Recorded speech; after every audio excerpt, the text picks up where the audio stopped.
Time now for news from the left. Well, failed presidential candidate Kamala Harris back in the spotlight, making a rare public appearance, speaking at the Leading Women Defined Summit in California. A summit where she was supposed to empower female leaders, but as you might have guessed, she used her speech to attack President Trump. And these are the things that we are witnessing each day in these last few months in our country. And it understandably creates a great sense of fear. Because, you know, there were many things that we knew would happen.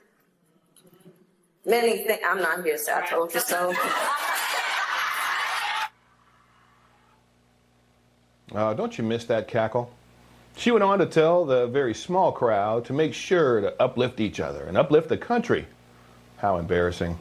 And speaking of embarrassing, she said this on the same day where it has been revealed that her former political advisor, Stephanie Cutter, was shocked when Kamala told the ladies of The View that she wouldn't have done anything differently from Joe Biden. In a new book, Cutter recalled thinking to herself, "What the hell was that? That's not what we practice."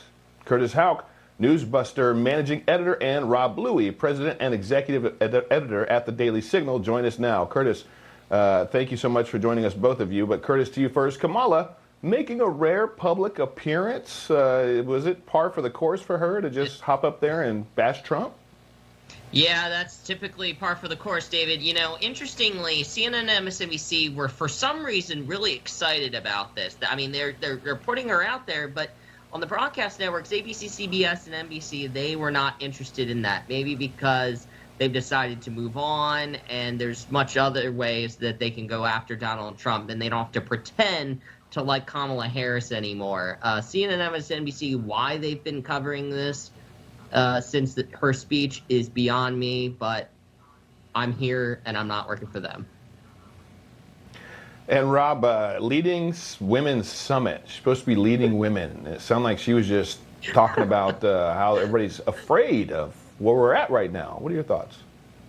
Yeah, it was a completely uninspiring speech. I mean, aside from that one line, which is getting all of the attention, where she did get some reaction from the crowd, the Democratic Party is leaderless at the moment. Believe it or not, Kamala Harris, I think, is still the #1 candidate that most people identify in polls as the person who's likely to run in 2028. I doubt that that's going to be the case based on this performance and what we saw in the 2024 election, David. But I will say this, they have nothing to run on. Even Jim Messina, the former campaign manager for Barack Obama, said after this week's elections that the Democrats might have a lot of energy and motivation to go after Donald Trump right now, hence the victory they had in Wisconsin, but they still don't have an agenda. It's just all anti-Trump, and I don't think that the American people will ultimately reward that party for just being anti-Trump. No, I don't think they will either, not if they have some common sense. And Rob, what about this? Don Lemon is trying to stay relevant, hiding his new book titled I Once Was Lost, My Search for God in America.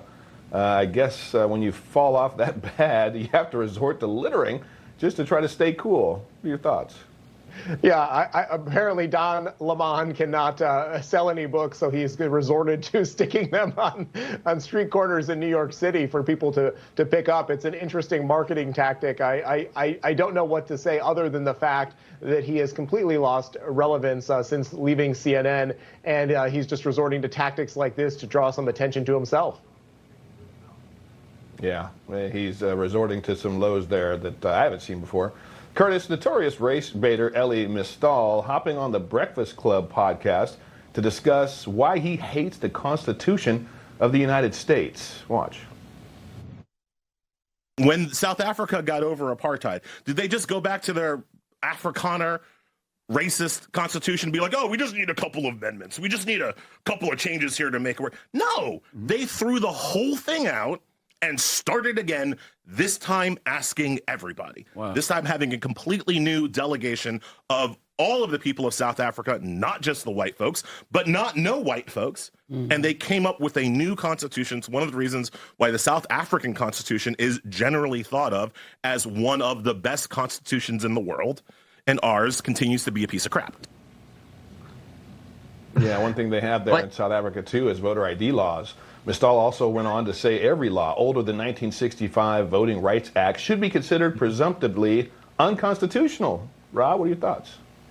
Yeah, David, I mean, this is just par for the course for the left. I mean, they would like to throw out all of the traditions and history of the United States and remake this country in the image that they see as a progressive Marxist utopia that, frankly, I don't think the vast majority of Americans want, thankfully. And they elected Donald Trump to preserve the situation that we were in. And Donald Trump, thankfully, is doing that and resisting these forces. But they're going to go on programs like this and continue to spout this nonsense. And I think that it only serves the Republican Party and conservatives better. Yeah, it does. Curtis, quickly, your thoughts, brother. Yeah, I was going to say, I didn't know that the liberal media love the First Amendment so much. So I guess that's unconstitutional, like search and seizures, cruel and unusual punishment. I mean, I guess all those things, we just have to do away with because mad scientist Fat Albert says so. I guess we just have to completely start over. We can't have those great things that right and left agree on are things we should have in our Constitution. Okay.